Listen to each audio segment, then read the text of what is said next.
The letter in my hand didn't just look like bad news, it felt like it. It was heavy, printed on that thick, premium bond paper that screams legal action, and it smelled faintly of lemon verbena and malice. I stood on my front porch, the morning sun already baking the asphalt of the cul-de-sac into a shimmering mirage of heat waves.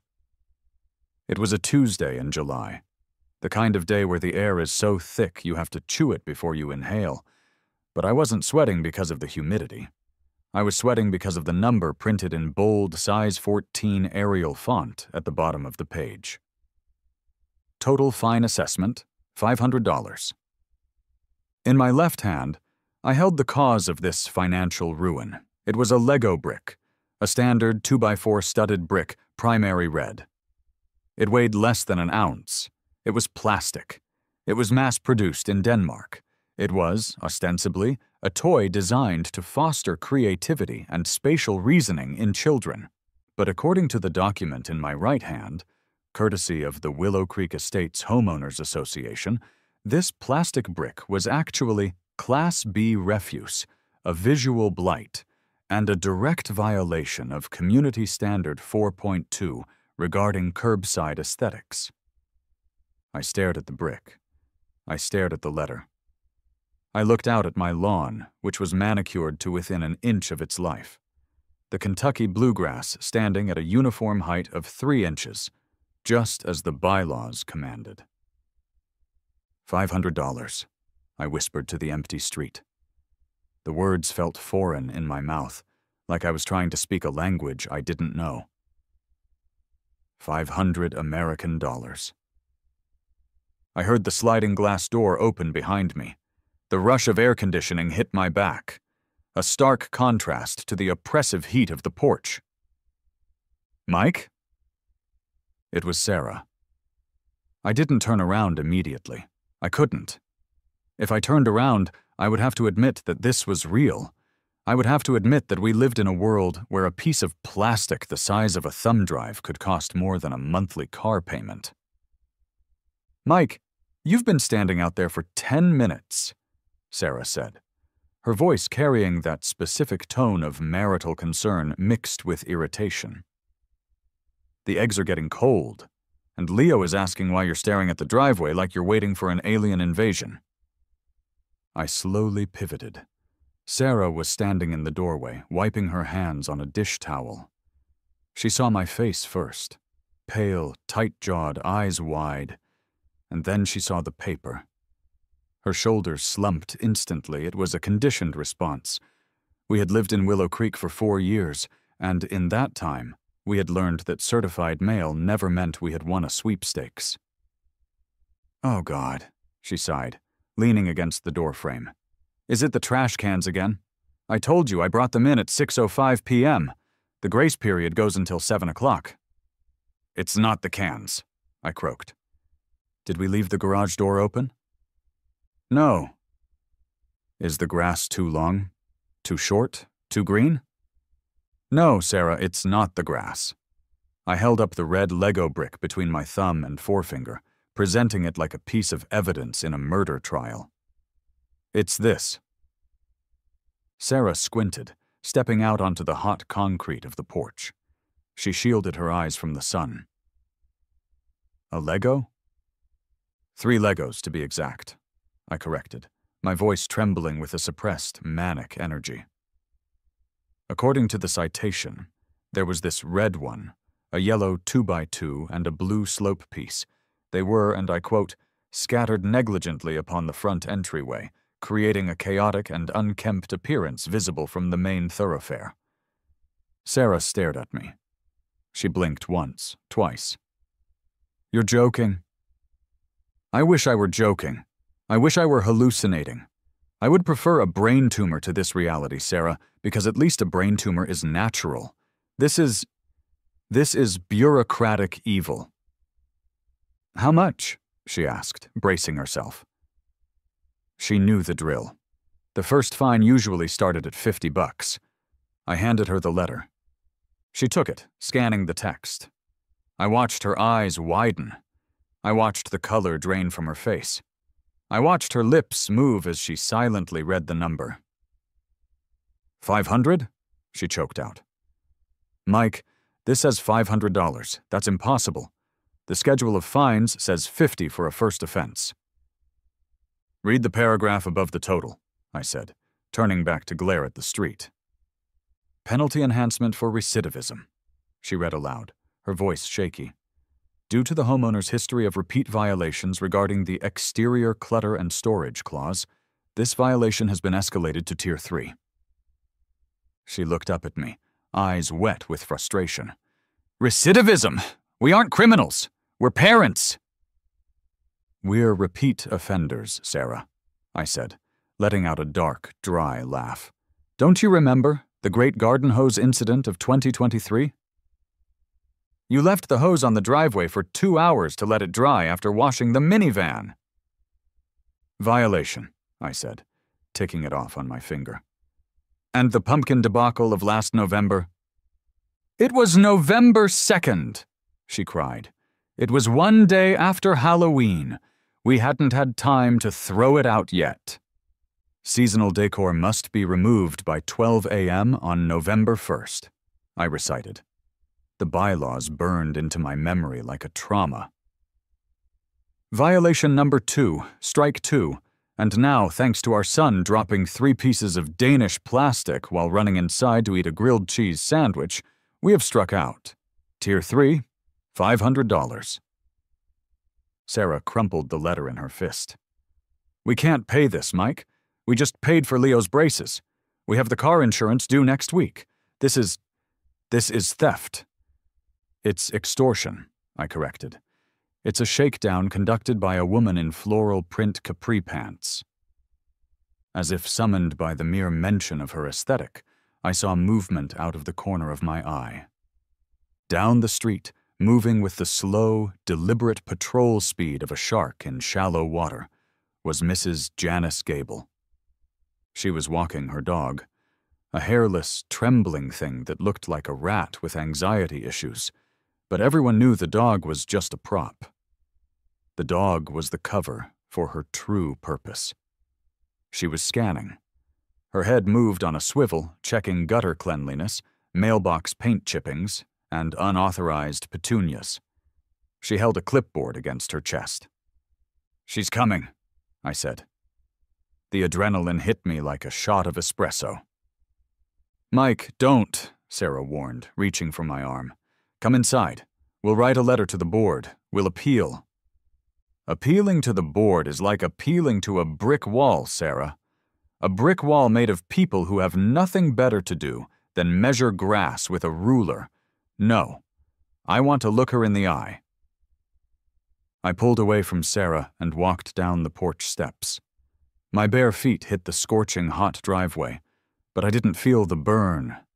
I marched down to the edge of the property line, right where my perfectly edged lawn met the public sidewalk. Mrs. Gable saw me coming. She didn't speed up and she didn't slow down. She stopped exactly 3 feet away from me. She adjusted her visor. She smiled. It was a terrifying smile. It was the smile of a woman who knows she has the bylaws on her side. It was a smile that said, I own you. Good morning, Michael, she said.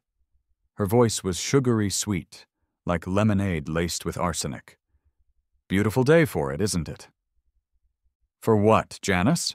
I asked, struggling to keep my voice level. For bankrupting your neighbors? Her smile didn't waver, but her eyes hardened. I assume you received the notification. The mail carrier is usually very prompt. I held up the red Lego brick. This? You fined me $500 for this? For 3 of them, she corrected gently. And it wasn't just the items, Michael, it was the duration. I walked past your house at 10:15 a.m. The debris was present. I looped back around at 11:05 a.m. The debris was still present. That is 50 minutes. The bylaw clearly states a 30-minute limit for temporary loading and unloading of personal items. It's a toy, Janice, I shouted. I saw a neighbor across the street. Old Mr. Henderson pause while watering his hydrangeas to watch the show. I didn't care. My 6-year-old son dropped them. We were eating lunch. We were inside for 45 minutes. Ignorance of the timeline is not an excuse, she said, smoothing the front of her blouse. If we allow you to leave toys out for an hour, next it will be all afternoon. Then it will be bicycles left on the lawn overnight. Then it will be rusted cars on cinder blocks. It's the broken window theory, Michael. We have property values to maintain. We have a standard. A standard? I laughed, and it sounded jagged. You think 3 Legos destroy the property value? You need a microscope to see them from the road. I saw them, she said simply, and I noted them. And since you have a history of non-compliance. Non-compliance? Because I washed my car? Because I didn't throw a pumpkin away at midnight? Rules are rules, she said, clutching her clipboard tighter. We all signed the same contract when we bought our homes. I don't enjoy doing this, Michael. Yes, you do, I cut in. You love it. You live for this. You wake up in the morning hoping someone's trash can is 3 inches too far from the curb. Mrs. Gable stiffened. The mask of civility slipped just a fraction. I volunteer my time to keep this neighborhood respectable. If you don't like the standards of Willow Creek, perhaps you would be happier in a subdivision with looser morals, maybe one that allows above-ground pools. She said, above-ground pools, with the same disdain one might use for cholera outbreaks. I'm not moving, Janice, I said, stepping closer to the invisible line that separated my property from the public domain. And I'm not paying this fine. Then we will place a lien on your home, she said instantly. She didn't even blink. It's standard procedure, plus interest, and legal fees. It will be much easier if you just write the check. Think of it as a tuition fee for learning to be a better neighbor. She tugged on the leash of her trembling rat dog. Come along, Biscuit. We have to check the gutter lines on Elm Street. She turned to walk away.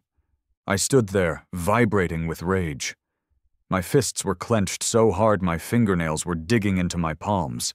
I wanted to scream. I wanted to kick over her perfectly symmetrical hydrangeas. I wanted to find a loophole so big I could drive a monster truck through it. Wait, I said. She stopped, looking back over her shoulder. Yes? You talk about standards, I said, my voice low. You talk about visual blight. What about that? I pointed a shaking finger across the street, directly at her front lawn. There, sitting in the center of her mulch bed, surrounded by pristine white petunias, was a monstrosity. It was a sculpture. At least she called it a sculpture. To the rest of us, it looked like a catastrophic accident involving a bicycle factory and a wood chipper.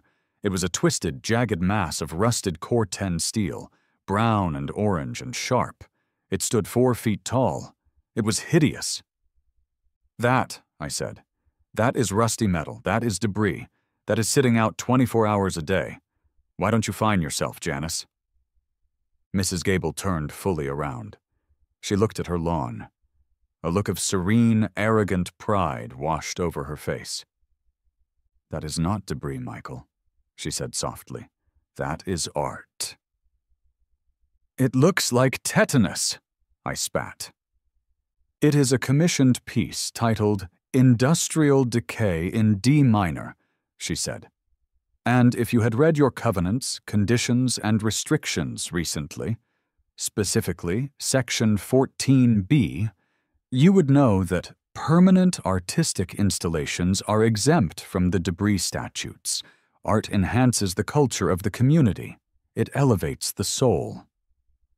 She gave me one last, pitying look. Legos are not art, Michael. They are clutter. Good day. She walked away, her orthopedic shoes clicking rhythmically on the sidewalk, the sound fading as she moved toward her next victim. I stood frozen in the heat. Section 14. B. Permanent artistic installations.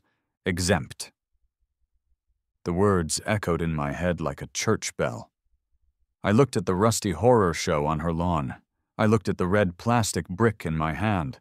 I squeezed the brick. The sharp corners dug into my skin, grounding me. "Art," I muttered. Sarah was still standing on the porch when I turned back. She looked terrified. "Mike, what did you say to her? Are they going to sue us?" I walked up the driveway. My step had changed. The trudge of the defeated was gone, replaced by the stride of a man who had just been handed a map to buried treasure. "Mike?" Sarah asked again as I brushed past her. "Where are you going?" "I'm going to my office," I said, my voice eerily calm. "To write the check?" "No," I said, stopping at the threshold of the house. I turned back to look at the street one last time. I looked at Mrs. Gable's retreating figure. I looked at her rusty sculpture. I looked at the empty expanse of my front lawn, a 10-foot-wide patch of green that was suddenly no longer a lawn. It was a canvas. "I'm not writing a check," I told my wife. "I'm going to do some reading. Sarah, do we still have the login for the HOA portal? I need to download the bylaws." "Why?" "Because," I said, a slow, dangerous grin spreading across my face, "Janice just gave me an idea. She likes art. She thinks art elevates the soul. So, I think it's time we made a contribution to the culture of the neighborhood." "Mike, you have that look in your eye," Sarah warned. "The look you had when you tried to fix the dishwasher and flooded the kitchen." "This is different," I said, closing the door behind us, shutting out the heat. "This time the flood is going to be intentional." I went straight to my office. I sat down at my desk, the leather chair creaking under my weight. I threw the Lego brick onto the mahogany surface. It bounced and settled next to my keyboard. I logged into the HOA resident portal. I found the PDF titled Willow Creek Estates, Declaration of Covenants, Conditions, and Restrictions, 2024 Revised Edition. I hit Control F. I typed art. There were 12 matches. I scrolled past artistic expression in holiday lighting, strictly regulated, and artificial turf, banned. And then I found it, Section 14. B. Aesthetic enhancement and statuary.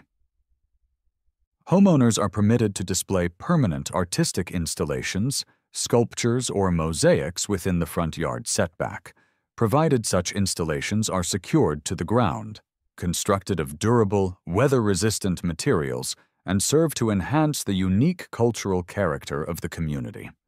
Such installations are exempt from the restrictions on personal items detailed in Section 4.2. I read it 3 times. Durable. Lego bricks take up to 1,300 years to biodegrade. They are virtually indestructible. Weather-resistant. You can leave a Lego in the rain, snow, or sleet, and it will still be a Lego a century later.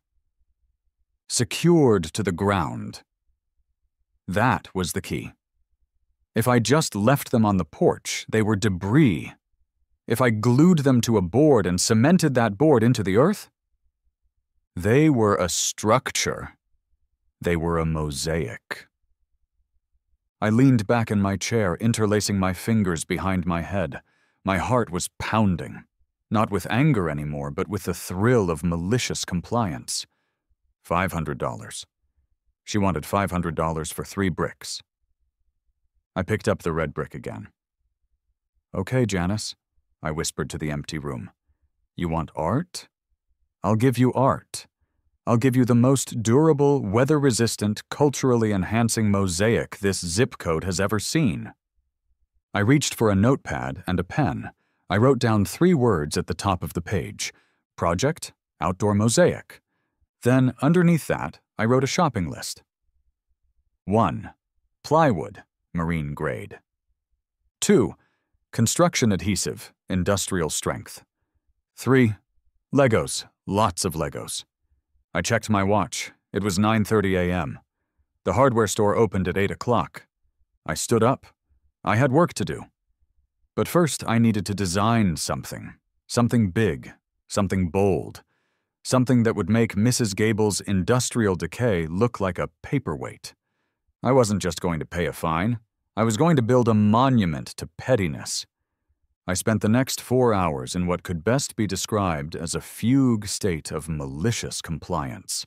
My home office, usually a sanctuary of spreadsheets and tax returns, had transformed into a war room. I had 3 monitors going. On the left screen, I had the Willow Creek Estate's Covenants, Conditions, and Restrictions PDF open, zoomed in to 200%. On the right screen, I had a spreadsheet titled project_spite_manifest.xlx. And in the center, I had a digital design program that was struggling to render the sheer magnitude of what I was proposing. I was running the numbers. The math of pettiness is complex. A standard Lego brick, the classic 2x4 stud brick, is exactly 31.8 mm long and 15.8 mm wide. If I wanted to build a structure that was undeniable, unmissable, and legally impregnable, it couldn't be small.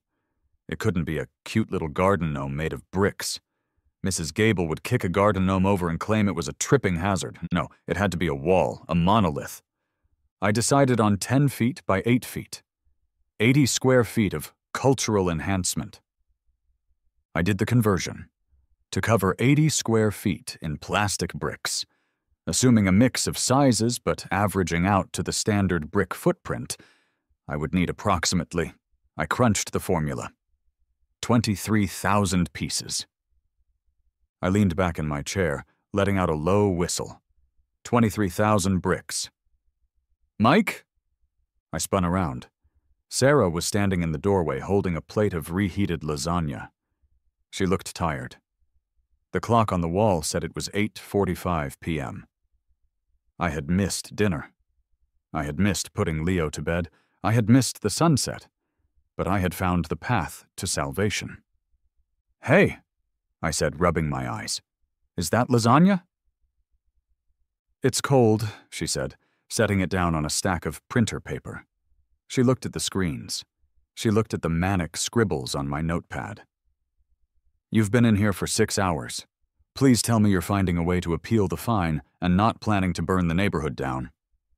"Better," I said, grabbing a fork and taking a bite of cold pasta. It tasted like victory. "I'm not appealing, Sarah. Appeals are for people who acknowledge the authority of the court. I am rejecting the premise of the court entirely." Sarah pulled up a chair and sat down, crossing her arms. "Okay, walk me through it. Because from where I'm standing, it looks like you're designing a pixelated billboard."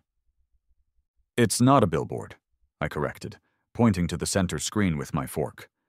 "It's a mosaic. Remember section 14.b ? Permanent artistic installations? Exempt from restrictions. That is our golden ticket." "And what is that?" She pointed to the design. It was aggressive. I hadn't gone for a picture of a flower, or a landscape, or even a portrait of Mrs. Gable, though the thought had crossed my mind. I realized that if I made a recognizable image, she could critique the quality. If I made a bad portrait, she could say it was offensive. So I had gone abstract, radical abstract. The screen showed a swirling, jagged vortex of neon yellow, lime green, bright red, and royal blue. It looked like a QR code had mated with a tie-dye shirt and then exploded. It was a pattern, technically, but it was a pattern designed to induce migraines in anyone who stared at it for longer than 10 seconds. "It's called Suburban Joy Num 5, I said. "It represents the chaos of modern living confined within the rigid grid of societal expectations." "It hurts my eyes, Mike," Sarah said, squinting. "Exactly," I said, swallowing another bite of lasagna. "Mrs. Gable loves uniformity. She loves beige. This is the anti-beige. It's weaponized color." "And you're going to build this where?" "Front lawn, right in the setback, centered between the oak tree and the driveway. Sarah rubbed her temples. Okay, let's play devil's advocate. You build this thing. It's huge, it's ugly. Mrs. Gable sees it. She finds you. She says it's toys. Then what? She can't say it's toys, I said, tapping the desk for emphasis. Because of the glue. The glue? Industrial construction adhesive, I said, my voice dropping to a conspiratorial whisper. We aren't just snapping these bricks together, Sarah. We are gluing them, every single stud. Once that adhesive cures, those bricks aren't toys anymore. They are a composite material. They are a unified structure. They become a wall, a weather-resistant, permanent wall. You're going to glue 20,000 Legos? 23,000, I corrected. Give or take. That will take forever. Leo can help. It'll be a family project. Bonding time.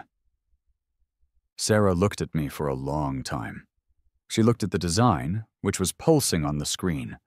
She looked at the stack of unpaid bills on the corner of the desk. How much will this cost? She asked. I hesitated. This was the dangerous part. Well, the plywood is maybe $200. The posts and concrete, another 100. The glue, maybe 300. It's not cheap stuff. And the Legos? We have to source them bulk, I said quickly. Used, eBay, garage sales. If we buy new, we're looking at thousands. If we buy by the pound, maybe 400 or 500. So, she said, doing the math.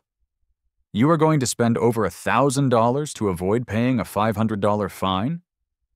I stopped eating. I looked her dead in the eye. Sarah, I said softly. It's not about the money. If I pay the $500, she wins. If she wins, she'll come back. Next month, it'll be the color of our curtains. The month after that, it'll be the fact that Leo's bike has a kickstand that scratches the sidewalk. This is a deterrence tax. I am buying our freedom. Sarah sighed. It was a long, deep sigh that contained 12 years of marriage and the realization that she had married a stubborn lunatic. But then, a small smile tugged at the corner of her mouth. She did measure the grass with a ruler last week, Sarah muttered. I saw her, I confirmed. She was on her hands and knees. And she told me my hydrangeas looked thirsty in a tone that implied I was an unfit mother to my plants. She's a monster, Sarah. Sarah stood up. She walked to the door. She turned back. If you're going to do this, she said, make sure it's sturdy. If that thing falls on a kid, I'm divorcing you. It'll be stronger than our house, I promised. And Mike? Yeah? Make it brighter. Use more neon. I grinned. I love you. The next morning, I called in sick to work. I had food poisoning. In reality, I had a severe case of general contractor negotiations. I needed a professional. I could glue bricks, but I couldn't set an 8-foot wall into the earth straight enough to pass a city inspection. And there would be an inspection. Mrs. Gable would make sure of that. I needed Big Dave. Big Dave was a legend in the Tri-County area. He ran a company called Dave's Decks and Docks, but he would build anything if you paid him in cash and didn't ask too many questions about zoning until the thing was already built. He was about 6'4", shaped like a refrigerator, and permanently smelled of sawdust and cheap cigars. He pulled into my driveway at 10 a.m. in a Ford F-350 that sounded like it was gargling gravel. I met him on the lawn. "Morning, Dave," I said. Dave stepped out, slamming the door. He was wearing work boots that had seen more combat than a tank and a t-shirt that said, "If you can read this, you're within sledgehammer range." "Mike?" Dave grunted. He looked around. "Deck need resealing?" "No, deck is fine," I said. "I need something custom." I walked him over to the spot I had marked out with orange spray paint on the grass. 2 X's, 8 feet apart. "I need 2 4x4 pressure-treated posts sunk 3 feet deep," I explained. "Concrete footings, rated for high wind. Then I need a sheet of 3/4-inch marine-grade plywood mounted between them, framed out. Dave looked at the spray paint. He looked at the house. He looked at the street. You building a sign? He asked. City code says signs can't be bigger than 4 square feet in a residential zone. Not a sign, I said. A canvas, for a mosaic. Dave squinted at me, shifting an unlit cigar from the left side of his mouth to the right. A mosaic, like tile? Like plastic, I said. I'm going to cover the entire face of the board in Lego bricks. Dave stopped moving. He stared at me for a solid 10 seconds. The only sound was the distant hum of a lawnmower. Toys?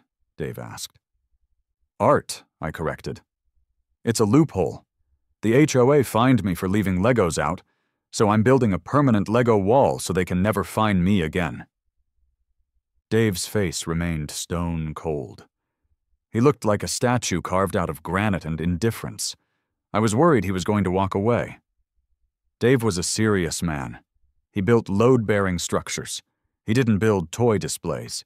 But then his eyes shifted. He looked across the street. He looked at Mrs. Gable's house. That Mrs. Gable's place? Dave asked, pointing with his chin. Yeah, that's the HOA president. Dave's jaw tightened. She the one with the little rat dog? That's her. Dave spat on the grass. She called the cops on my crew last month. We were doing a roof over on Elm Street. She said my guys were playing the radio too aggressively. It was classic rock. At 2 p.m. on a Tuesday. She hates joy, Dave. She hates music, and she hates me. And this wall? Dave said, looking back at the orange X's. This wall is gonna piss her off? It's gonna ruin her year, I said. It's gonna be 10 feet of neon plastic staring right into her living room window. A slow, terrifying grin spread across Big Dave's face. It was the kind of grin a wolf gives before eating a sheep. I got marine plywood in the truck, Dave said. I can have the post set by lunch. You're hired. I'll give you the spite discount, Dave added. 20% off labor. While Dave started unloading the post hole digger, a gas-powered auger that looked like a drill designed to pierce the Earth's core, I went on the acquisition run. You cannot walk into a Toys R Us, if they still existed, or a Target and say, I need 50 pounds of Legos, please. They sell them in little boxes for $90 a pop. I needed bulk. I needed the raw material of chaos. I spent the drive making calls. I had lined up 3 meetups from Facebook Marketplace. The first stop was a house in the next suburb over. A frazzled mom met me at the door holding a giant clear tote bin. It's mostly Star Wars and city sets, she said, looking exhausted. But everything is mixed together. I stepped on a lightsaber this morning and decided they all had to go. $50? Sold, I said, hauling the heavy bin into my trunk. The second stop was a teenager who was too old for Legos now and wanted money for a guitar. He had 2 garbage bags full. There's some mega blocks in there too, he warned. Is that okay? I hesitated. Mega blocks? In a pure Lego mosaic, it was sacrilege. But then I thought about it. Mrs. Gable wouldn't know the difference, and the slight variation in clutch power and plastic quality would only add to the mixed media aesthetic. I'll take 'em, I said. The third stop was the jackpot. It was a guy running a garage sale who simply had a kiddie pool filled with bricks. $5 a pound, he said. I bought the whole pool. I drove to the hardware store next. I needed adhesive. I walked down the aisle of glues and epoxies. I didn't want Elmer's. I didn't want hot glue. I wanted something that would survive the apocalypse. I found it. Loctite PL Premium Max. Construction adhesive. 3x stronger. Waterproof. All weather. It came in massive tubes that required a caulking gun. I loaded 20 tubes into my cart. Building a deck? the cashier asked as he scanned the tubes. Something like that, I said. By the time I got back home, it was noon. The heat was ferocious, but the sound that greeted me was beautiful. Vrr thump, vrr thump. Big Dave was in the front yard. He was wrestling the auger, sinking a hole 3 feet into the pristine Kentucky bluegrass. Dirt was flying. It was a violent, industrial act happening right in the middle of suburbia. And, predictably, there was an audience. Mrs. Gable was standing on the sidewalk. She was practically vibrating. She had her phone in one hand and her clipboard in the other. She was screaming something, but the roar of the engine drowned her out. I parked the car and walked up the driveway, hauling a bag of Legos over my shoulder like Santa Claus, if Santa Claus was fueled by vengeance. Mrs. Gable saw me and marched onto the lawn. She broke the perimeter. "Michael!" she shrieked. "Stop this! Stop this immediately!" Dave killed the engine. The silence that followed was heavy. "Afternoon, Janice," I said, dropping the bag of Legos with a loud clatter. "Can I help you?" "What is he doing?" She pointed a trembling finger at Dave, who was wiping sweat off his forehead with a rag that looked like it had been used to clean an oil spill. "He's digging holes," I said helpfully. "You cannot dig holes. You cannot build a structure in the front yard. This is a violation of the setback rules. This is a violation of the construction restrictions." I reached into my back pocket and pulled out a folded piece of paper. I had been to the county clerk's website at 6 a.m. "Actually," I said, unfolding the permit, "it's a landscaping feature. Freestanding decorative trellis or art wall. Class C structure. No building permit required for structures under 120 square feet, provided they are not habitable." I handed her the paper. "And I have the utility clearance right here. We checked for gas lines. We're good." She snatched the paper, her eyes scanning it frantically. She was looking for a flaw. She was looking for a missing signature, a wrong date, anything. This describes a trellis," she sputtered. "Or art wall," I pointed out. "Read the fine print." "It's going to be hideous," she hissed. "I know you, Michael. You're doing this to mock me." "I am doing this to enhance the neighborhood," I said, putting a hand on my chest. "I have hired a professional artisan." I gestured to Big Dave. Dave nodded, solemn, shifting his cigar. "Ma'am?" "To construct a frame for a mosaic that will celebrate the joy of youth." "If it violates the aesthetic guidelines," she warned, her voice dropping to a low growl, "I will have it torn down. I will have the board vote on an emergency injunction." "You can try," I said, "but remember Section 14. B. Permanent artistic installations are exempt." "Once this concrete sets, Janice, it's permanent. It's not a fence. It's not a shed. It's a statue." She looked at the hole in the ground. She looked at the bag of Legos. "You are a child," she said. "I am a patron of the arts," I corrected. She turned and marched back to her house, but she didn't go inside. She stood on her porch, arms crossed, watching. "She's gonna watch us the whole time," Dave noted, leaning on the auger. "Let her watch," I said, grabbing a shovel to help clear the dirt. "It'll make the unveiling that much sweeter." "You got the glue?" Dave asked. 20 tubes. Dave nodded approvingly. "Good, because once I set these posts, the only way to get 'em out is with a truck and a chain." We worked through the afternoon. It was grueling. The sun beat down on us. My hands blistered. But slowly, steadily, the structure took shape. 2 massive 4x4 posts, standing like sentinels. A frame of 2x4s between them. And then, the pièce de résistance. The sheet of marine plywood, screwed into place with galvanized lag bolts.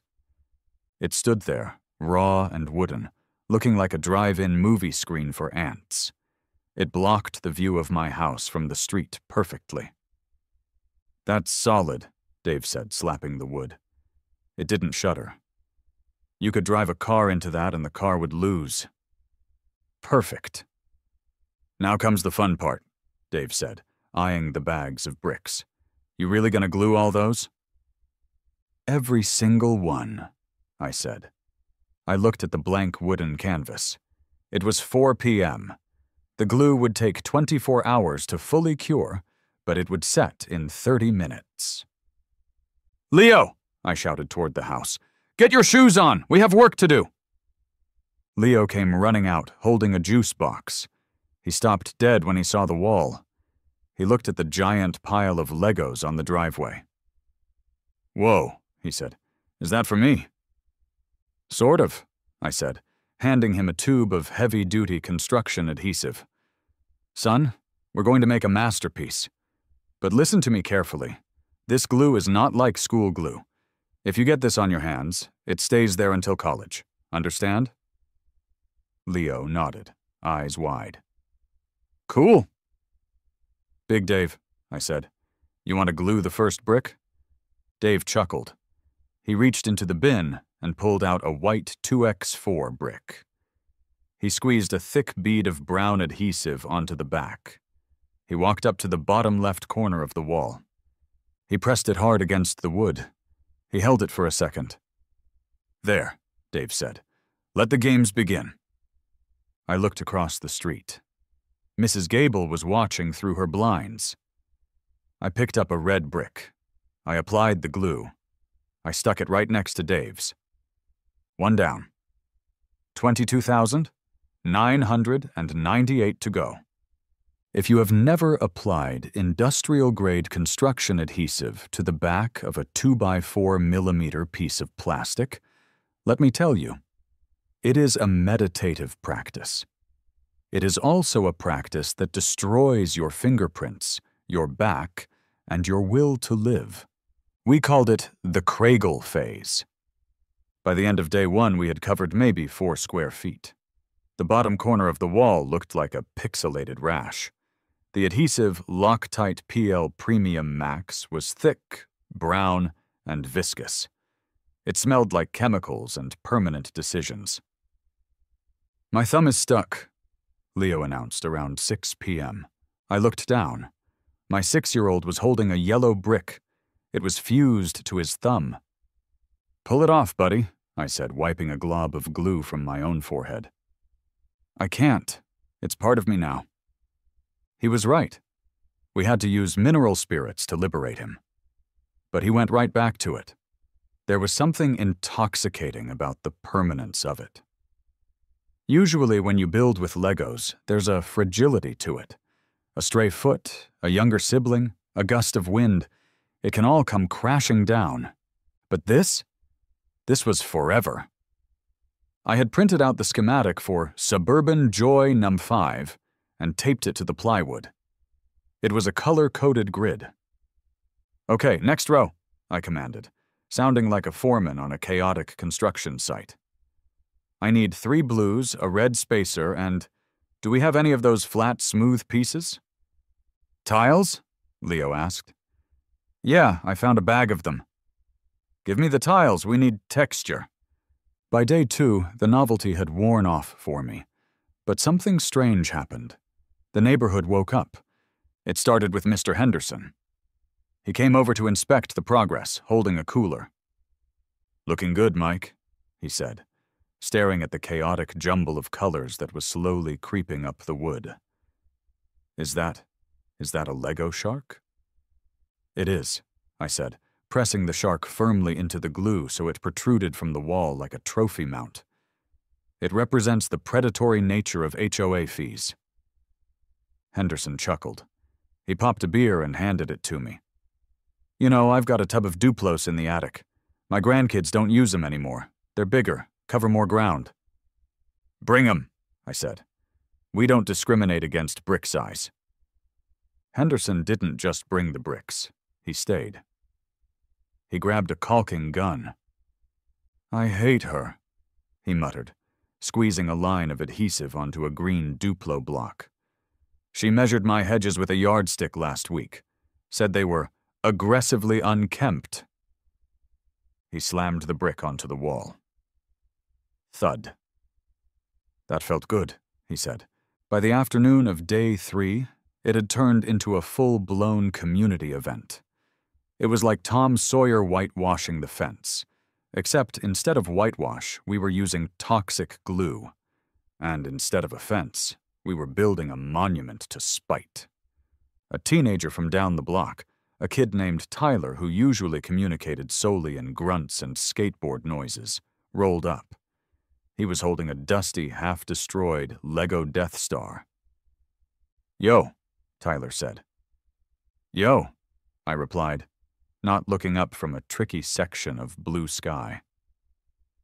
"My mom said you're sticking stuff to a wall to piss off the HOA lady." "That is the general mission statement, yes." Tyler looked at the Death Star in his hands. It was missing pieces. It was sad. "Can I put this on there? She told me I had to throw it out." I looked at the Death Star. It was spherical. It was awkward. It would be a nightmare to mount. "Center mass," I said. "Right in the middle of the red swirl." Tyler grinned. He sat down. He spent the next 3 hours carefully applying glue to the base of the Death Star and holding it in place until it set. When he finished, he stepped back and looked at it with genuine pride. "That's dope," he said. "It's art," I corrected. We had people bringing random pieces. One lady brought a bag of pink bricks from a Lego Friends set. Another guy brought a bucket of Technic gears.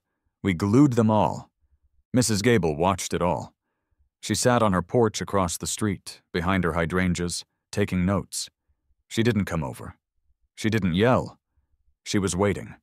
She was compiling evidence. On the evening of the 4th day, we hit a snag. We were running low on bricks for the top right quadrant, and we were delirious from the heat and the fumes. We had ordered a pizza. When the delivery guy came, he walked up the driveway, stared at the 10-foot wall of insanity, stared at me, covered in glue and holding a beer, and stared at the Death Star protruding from the plywood. "Whoa," he said. "Is that load-bearing?" "Emotionally, yes," I said. I paid him and took the box. I opened the pizza. It was pepperoni. I looked at the empty, greasy cardboard box. I looked at the wall. There was a gap in the corner, about 14 inches square. "Mike?"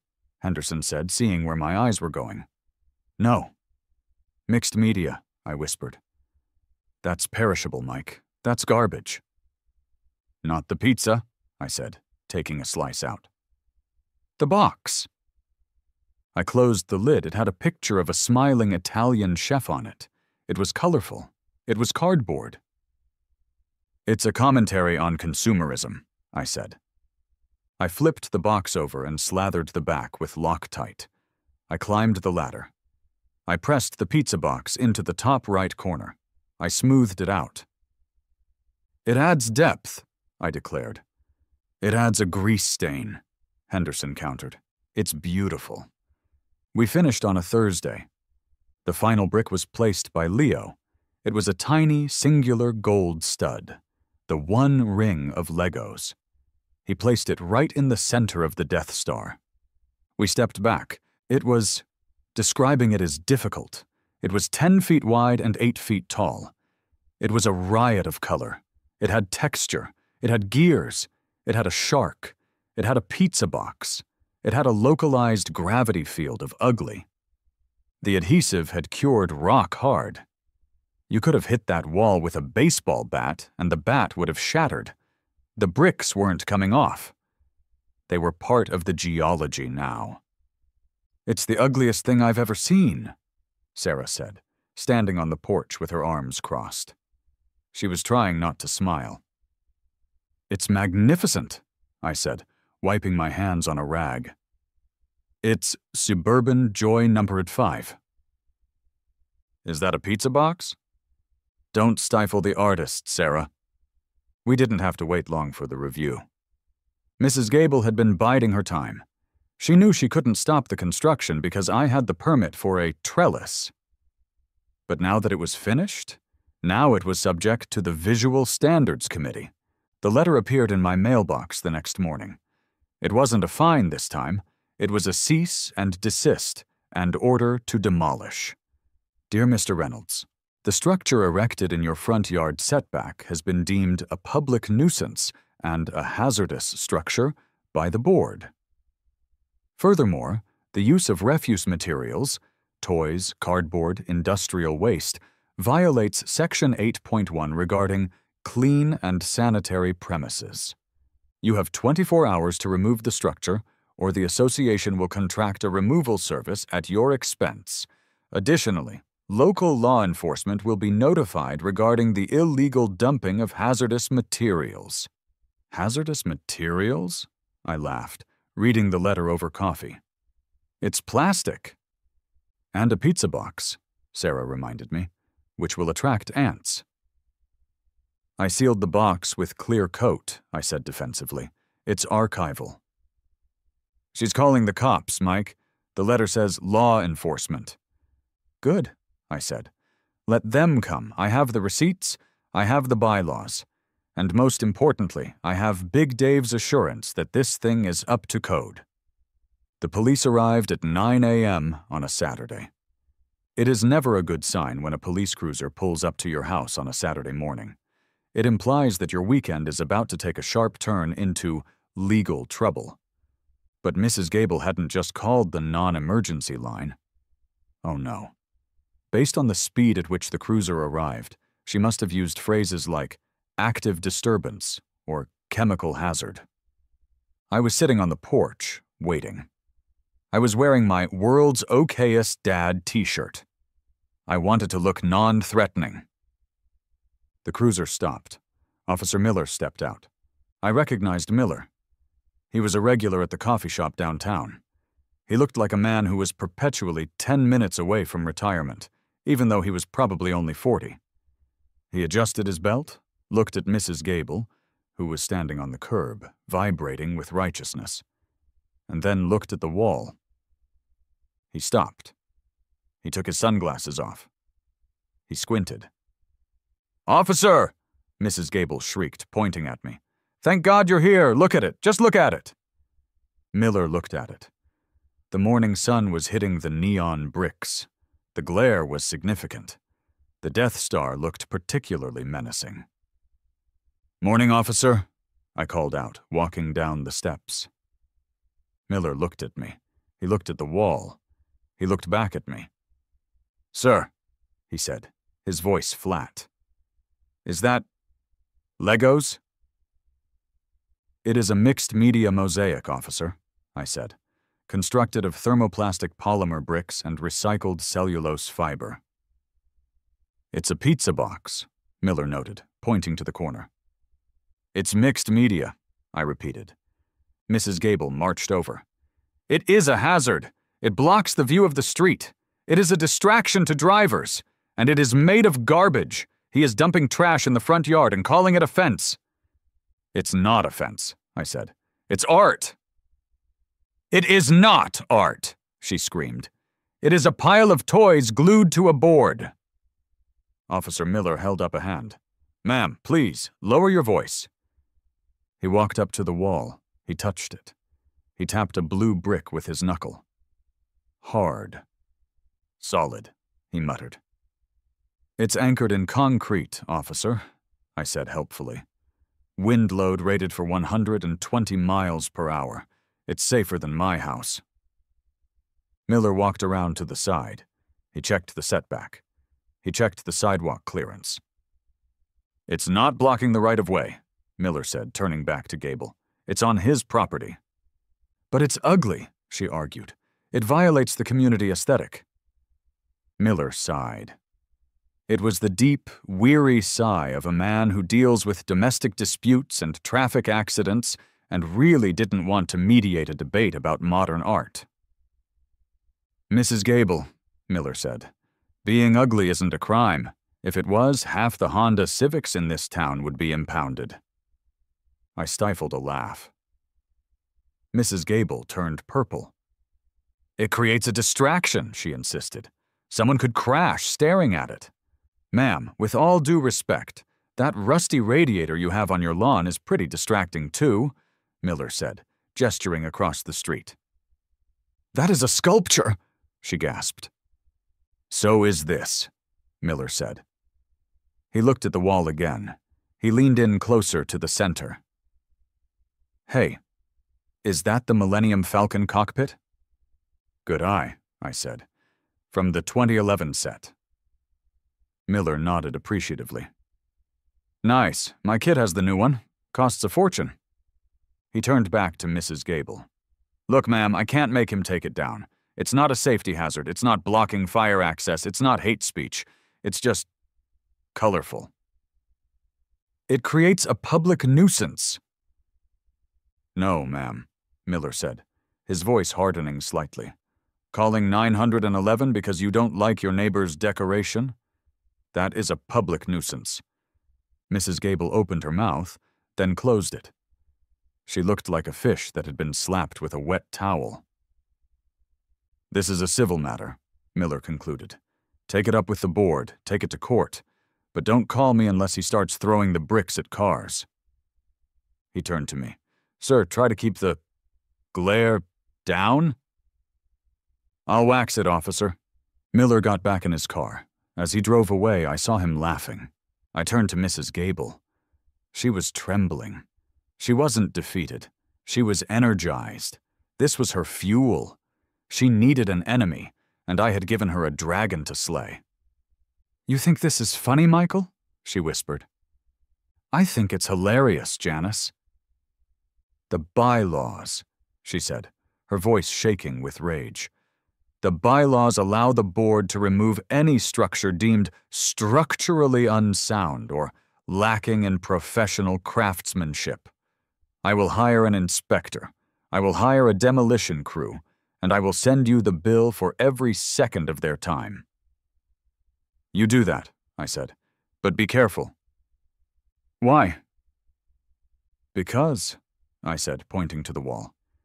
If you destroy that, you aren't just destroying a wall. You're destroying a piece of fine art. And I'm pretty sure the replacement value on 23,000 permanently adhered Lego bricks, plus the labor, plus the artist's emotional distress, is going to be a lot more than $500. It's worth nothing, she spat. We'll see, I said. I'm having it appraised on Tuesday. She scoffed. Appraised? By who? A kindergartner? By an expert, I lied. I didn't have an expert. I had a wall covered in glue and a pizza box. But as I watched her storm back to her house, I realized I needed to find one.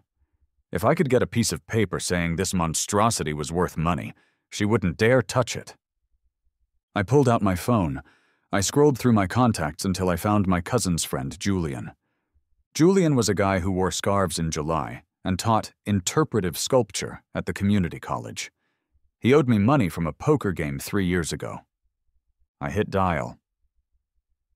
Julian, I said when he answered, how would you like to appraise a masterpiece? The weekend passed in a blur of celebrity. The police visit had triggered the Streisand effect.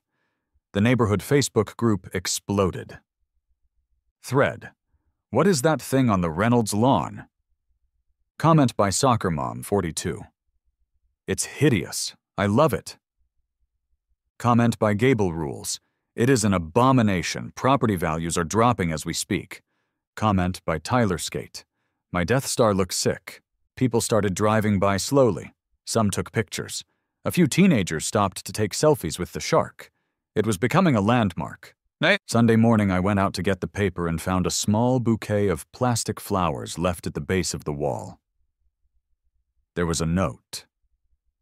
Fight the power. The Johnsons. House hash 402. I felt like a revolutionary.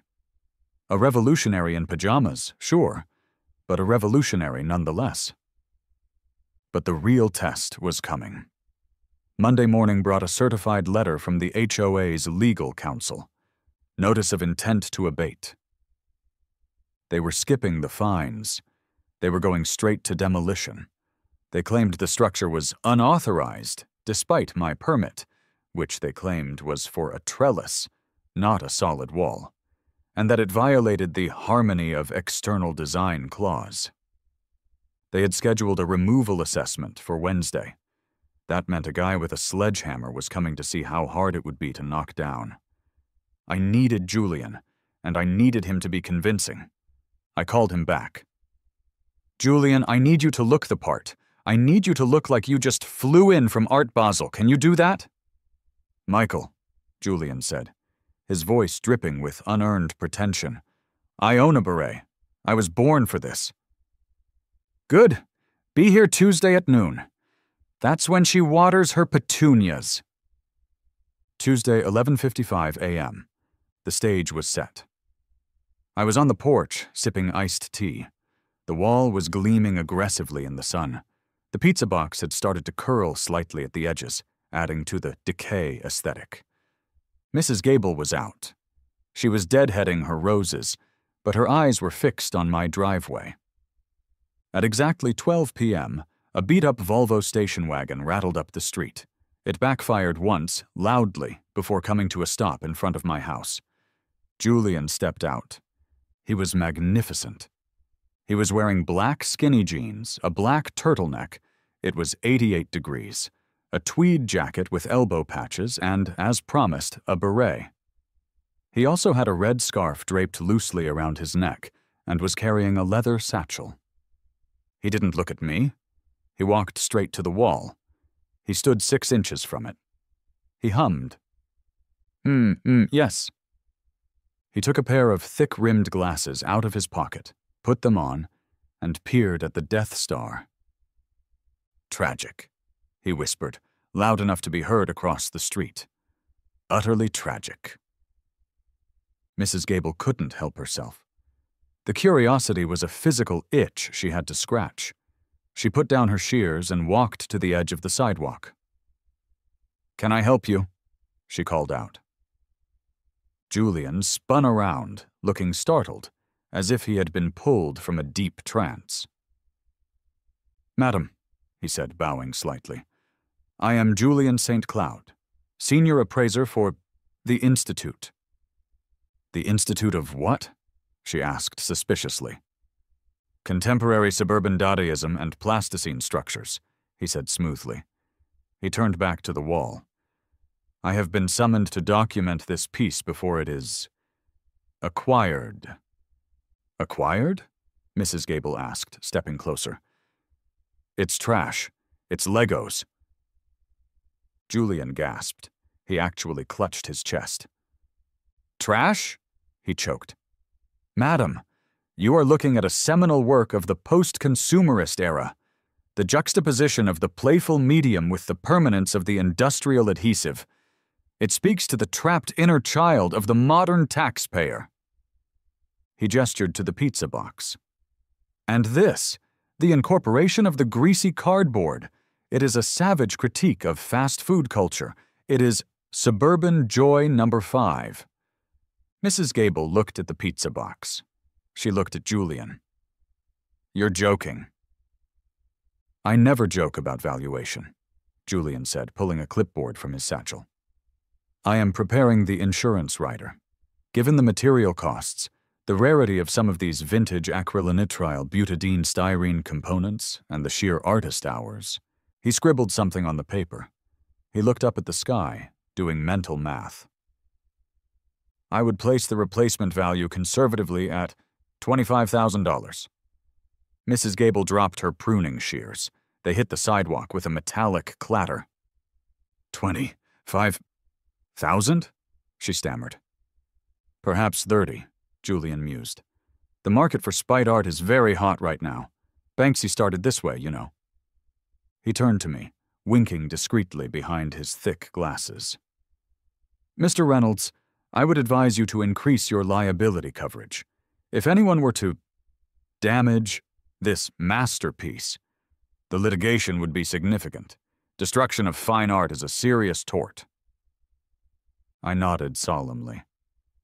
"I'll call my agent, Julian. Thank you."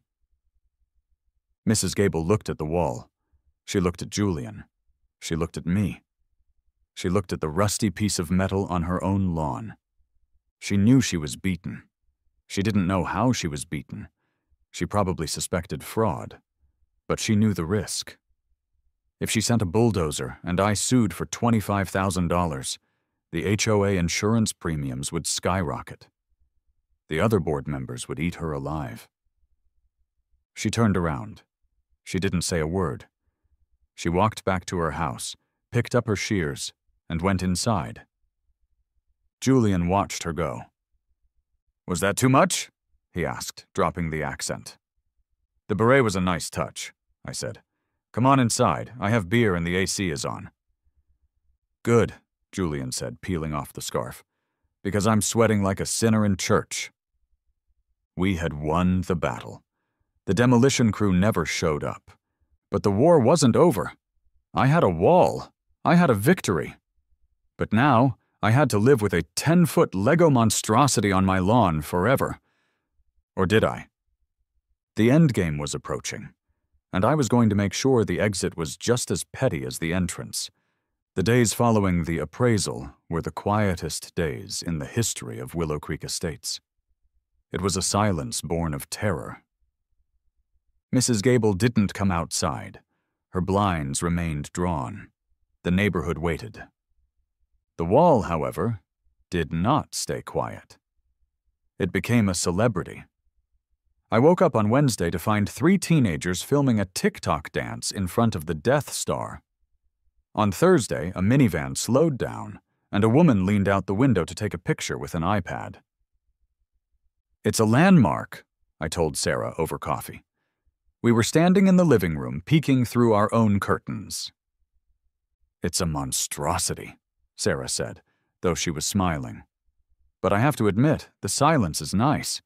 She hasn't measured the grass in 4 days." "She's scared," I said. "She's realized that she's playing poker with a man who is willing to glue pizza boxes to plywood. She doesn't know what to do." But the HOA is a hydra. You cut off one head, Mrs. Gable, and another grows in its place. This new head arrived on Friday afternoon in a black BMW. It was the lawyer. I knew he was a lawyer because he parked his car without touching the curb, wore a suit that cost more than my first car, and carried a leather briefcase that looked like it contained the souls of orphans. He walked up the driveway. He didn't look at the wall. He walked straight to the front door and rang the bell. I opened it. "Mr. Reynolds?" he asked. Smooth voice. Practiced. "That's me." "I'm Robert Sterling, legal counsel for the Willow Creek Homeowners Association." "Ah," I said, leaning against the doorframe. "Here to admire the art?" Sterling turned slowly. He looked at suburban Joy Num 5. He stared at the neon chaos. He stared at the Batman minifigure glued upside down near the bottom. He stared at the pizza box. His expression didn't change. He was a pro. "I'm here to discuss the structure," he said, "and the appraisal." "It's a valuable piece," I said, "insured for $25,000. "Mr. Reynolds," Sterling said, sighing a little. "Let's cut the crap, shall we? I know it's Legos. You know it's Legos. The judge will know it's Legos." "Maybe," I countered. "But to get to a judge, you have to sue me. To sue me, you have to prove it's not art. And to prove it's not art, you have to define what art is in a court of law. Do you know how much expert testimony costs, Mr. Sterling? Do you know how long that trial would last? What is art is a question philosophers have been asking for 2,000 years. Do you really want to bill the HOA for 2 years of litigation to answer it?" Sterling looked at me. A flicker of respect crossed his face. "You've done your homework," he said. "I had a lot of free time," I said. "I was grounded by my HOA." Sterling chuckled. He actually laughed. He walked over to the wall and touched a yellow brick. "It's glued?" "Industrial adhesive." "Jesus," he muttered. "Mrs. Gable is losing her mind, you know. She calls my office 3 times a day. She wants to know if we can cite you for light pollution because of the glare. Can you? No, Sterling said. The sun is not under our jurisdiction. He turned back to me, opening his briefcase. Look, Mike, can I call you Mike? The board is tired. Mrs. Gable is having heart palpitations, and frankly, this thing is aggressive. We want it gone. I like it, I said. It grows on you, like a fungus. We are prepared to offer a settlement, Sterling said, handing me a document. I took it. I read it. 1. The Homeowners Association agrees to rescind the citation dated July 12th in the amount of $500. 2. The association agrees to expunge all records of Strike 1 and Strike 2 regarding the Reynolds property. 3. The association agrees to amend Bylaw 4.2 to extend the temporary item grace period from 30 minutes to 6 hours. I looked up. 6 hours? It's the best I could do, Sterling said. Gable wanted 2 hours. I talked her up. And in exchange? In exchange, Sterling pointed to the wall, you demolish Suburban Joy No. 5 and restore the lawn to its original condition within 7 days. I looked at the document. It was everything I wanted. It was total victory. I had beaten the system. I had saved $500 at the cost of $1,000 and 40 hours of labor, but who's counting? But then I looked at Mrs. Gable's house. I saw the curtains twitch. 7 days is too fast, I said. Sterling raised an eyebrow. It's a demolition, Mike. You need a sledgehammer. It's an art decommissioning, I corrected. I need time to mourn, and I need to maximize the viewing window. How long? 30 days, I said. From today. Gable will have a stroke. That's a risk I'm willing to take. Sterling looked at the wall again. He looked at the pizza box. He sighed. Fine. 30 days. But not a day more. On day 31, if that thing is still there, I'm coming back with a bulldozer myself. Deal. We shook hands. His grip was firm. Mine was sticky with residual glue. The next month was the golden age of the Reynolds household. We were untouchable. We had a treaty. Mrs. Gable had to walk out of her front door every single morning for 30 days and look at the wall. I made sure to go out there every morning at 7 a.m. to dust it. I waved at her. Morning, Janice. The light hits the Death Star beautifully today, doesn't it?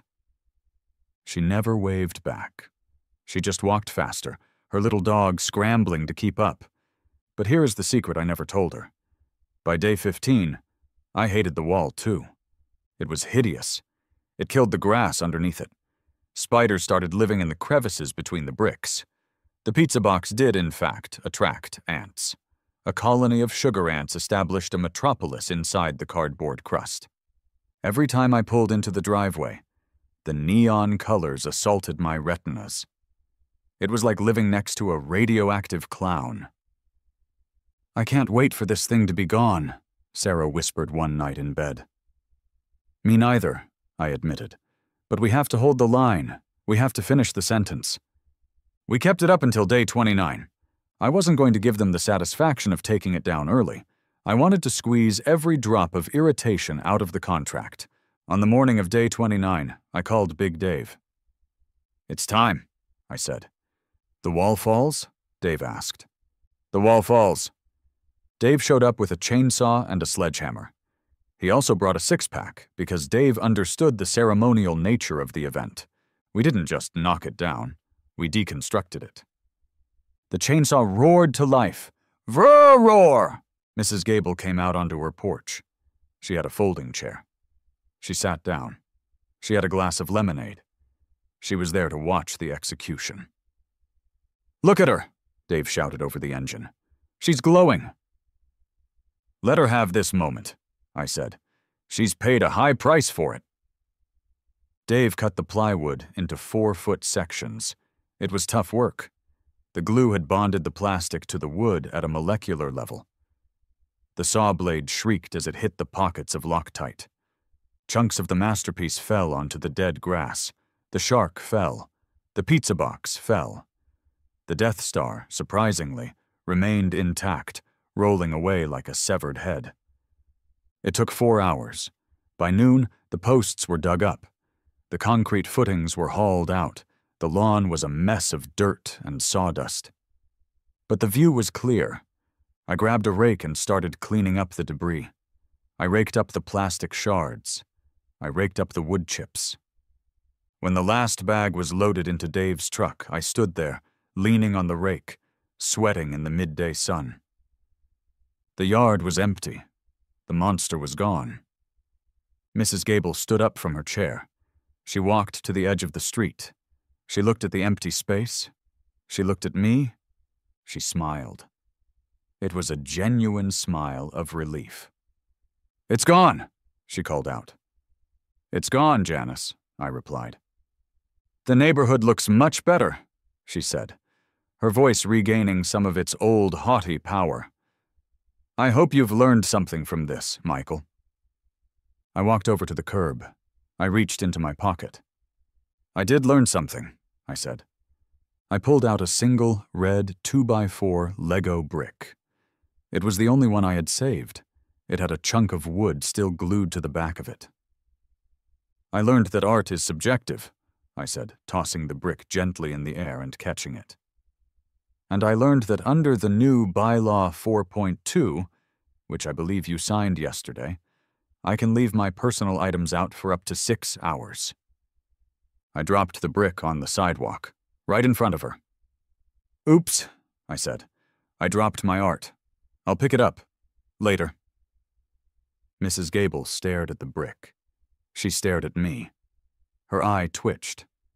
"6 hours, Janice," I reminded her, tapping my watch. "I'll see you at dinner time." I turned around and walked back toward my house. Behind me, I heard a huff of indignation, the click of orthopedic shoes turning around, and the slamming of a door. I stopped at the porch. I looked at the patch of dirt where suburban Joy No. 5 had stood. The grass would grow back. The fines were gone. The record was clean. I looked at the red brick sitting alone on the sidewalk, a tiny plastic sentry guarding my freedom. It was just a toy. But looking at it there, basking in the sun, it looked like the most beautiful statue in the world. I went inside, closed the door, and locked it. "Sarah," I yelled, "where are the boys? I think it's time to get the rest of the Legos out. We've got 6 hours to build a castle."